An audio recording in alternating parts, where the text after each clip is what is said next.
More people are working in schools than ever before. This programme features 3 educational research projects that involve the wider workforce, many of whom work with children with special educational needs. What sound does that make at the beginning? Good. Geese. Senior lecturer in education, Mary Doveston, has joined forces with Marion Keenahan, an educational psychologist, on a project they call Growing Talent for Inclusion. Well, Marion and I worked to develop a classroom approach to issues that presented themselves to class teachers faced with a large number of students with emotional, social, behavioural barriers to learning. Growing Talent for Inclusion is the system they devised. Based on methods used by educational psychologists, it focuses on the group dynamics of the class rather than individuals with problems. Just to remind you about the greeting, we need to do the high five, followed by saying the person's name that's on your name card. Well, the starting point was to use a solution-focused consultation approach, where actually you're looking at what the resources that are available to you in terms of the skills and the abilities that the children bring to the situation, rather than look at, what the problems are. The idea is that by emphasising how the class can work well as a team, everyone feels part of it, including those with behavioural and social difficulties. Recognition of when things are working well is encouraged. They call it talent spotting. Mr. Anderson explained to you last time that working in the away teams was to be working with people who you wouldn't normally choose to work with. Kyle, can you stand up and can you swap seats with Olivia? The whole point of doing the research and development was to see whether we could translate it into a process that can be used by SENCOs, by teachers in schools, without the need of having to rely on the skills of an educational psychologist. And that really was why we were interested to see, can it be developed?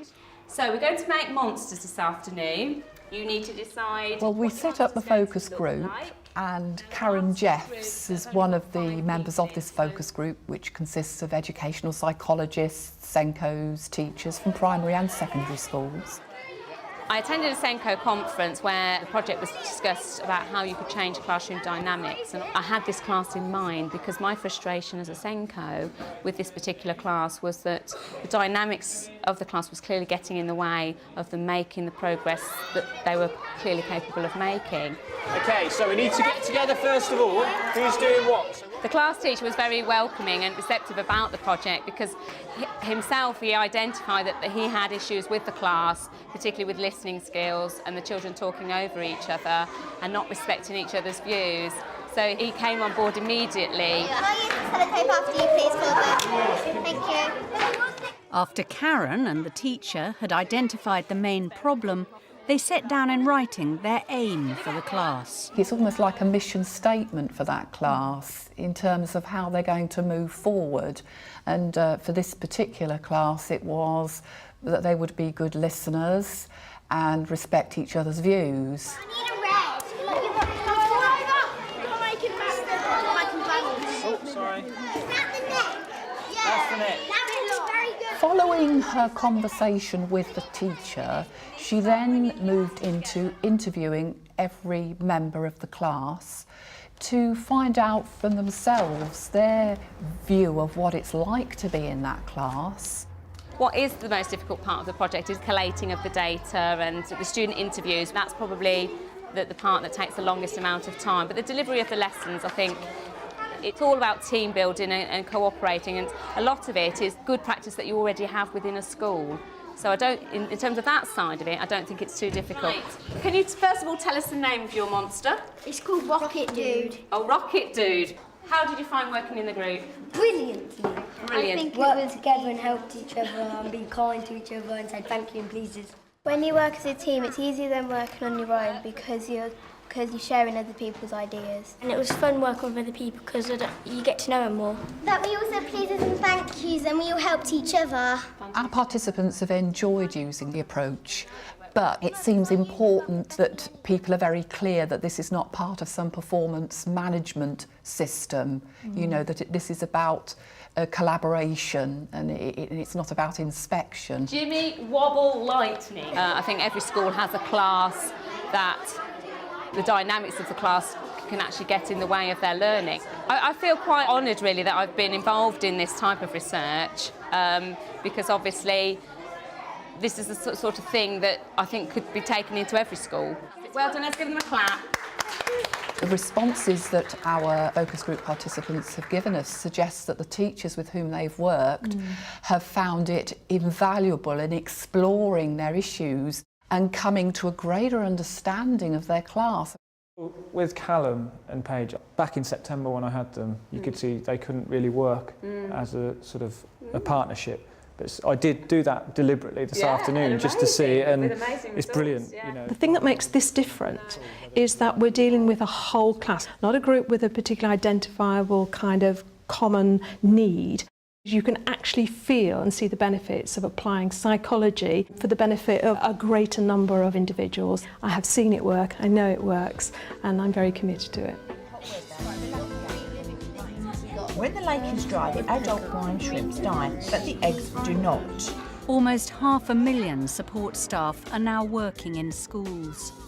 The roles they play are many and varied, and for newly qualified teachers, there's a lot to consider. Linda Fursland has worked in a senior role in teacher education for many years.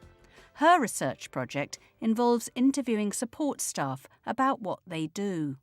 There was 2 girls in year 7. The idea of the research is to provide materials for trainee teachers to explain to them the roles of support workers in the wider workforce. Teaching assistants, learning support assistants, learning mentors, parent support advisors, and so on. Thomas, anyone else? And Rebecca? Okay. Schools have changed massively, particularly in the last 5 years. There's been a 44% increase in support workers in school. And because of that, and the variation across schools and across local authorities, very few people understand those changes, actually. It's even difficult for teachers, let alone trainee teachers, to know exactly what's been going on. So I decided to produce videos of interviews with different personnel. First, I got them to do 5-day diaries because I was aiming to get as much, if you like, grassroots information about what people are actually doing when they're working in the role of a support worker. I looked at the diaries and I analysed them, and I came up with a grid of categories of the sort of work that they do. And then I built on the diaries by interviewing all the diarists. So I've got about 15 interviews with a range of support workers. I've worked with students in reception and year 1. I think probably the biggest thing that I've learned is that positive praise works for everybody. No matter how they pretend that they don't care, they do, and it does have an effect. It just takes longer, I think. I was focusing really on their day-to-day activities. How do they support the teacher in behaviour for learning? How do they assess formatively what students are learning? Really basic questions like that. I've used tape recordings before, audio tape recordings, but this has a directness, it has a liveliness about it, which communicates very effectively. You might use a quote, for instance, in a paper, but better still to use that person actually in life quoting through video materials. I enable children with special educational needs to access the curriculum. My aim is to produce a package of materials which makes the work of support workers more accessible to trainee teachers. A few short excerpts which explain their work clearly will give a better understanding of the roles and expectations of support workers. Oh, good girl. Now say it, Walter. Steal. Good girl. Researchers at the Institute of Education at the University of London are also promoting a greater understanding of the wider workforce in schools. Jacek Brandt and his team's project involves trainee teachers acting as TAs during their placements. I didn't really think that I'd need to know that much about the TA and the role that they do and the job that they do with students. However, since taking on the role as a TA once a week, I've actually realised that it is really important for a teacher to know how to communicate effectively with the TA and how to brief them before the lessons start on what's going on in the lesson and maybe even get feedback from them. The TA hasn't been appreciated, and so one of the aims of the research is to break that barrier and to create a genuine partnership so the student teachers can actually empathise with the role, see the importance of TAs, and therefore treat TAs better. Little gems in terms of what some of the students have been discussing. One of the things that we're very keen to promote with our student teachers is the fact that they are involved in the research themselves. I think this project has shown that students have got a real contribution to make to the development of pedagogy, and what they're doing in this project is actually showing that they can be the researchers rather than being the victims, if you like, of research, and that's been very productive for them. I think it's working really well. Very often decisions are made without a research basis. So we at the Institute thought it would be very valuable to actually research the impact of this project. So we wrote a research proposal and we came up with a research question. How does acting as a TA help the student to become a better teacher in their own subject? The next stage was to design research methods. Questionnaires went out to all the students on the secondary PGCE, and we had about a 20% response rate. In total, about 120 questionnaires were received. And from the questionnaires, I followed up with focus group interviews, and we ran 3 focus groups of about 7 or 8 student teachers each. What did you learn working the role as a TA? I learnt how important it is to differentiate in your lessons and to really know your pupils and their needs in order to plan your lessons successfully. I really appreciated the different dynamics of the classroom, and that's made me sort of really think about that when I plan a lesson, so I can sort of meet all the needs of the students. It is almost like having two teachers in the classroom. If they know what they're doing and they've got roles to perform and they know what they're trying to achieve. Yeah, I've become much more aware of how you can plan for different needs within the classroom. Overwhelmingly, the students have found this a positive experience, and they also found it very educational. For example, they didn't realise the complexity of special educational needs. They tended to group SEN pupils together. What they discovered was pupils are very, very different and have very different needs. After working as a TA, you really appreciate the differences, the different abilities, the different issues there are, literacy issues, numeracy issues. You are covering things like differentiation and SEN on a theoretical level and seeing how, possibly how it should be done.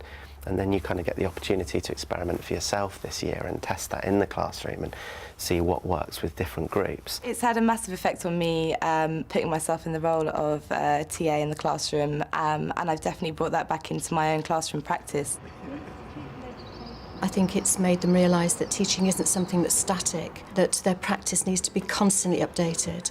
And if that's going to happen, then they need to be involved and informed by research.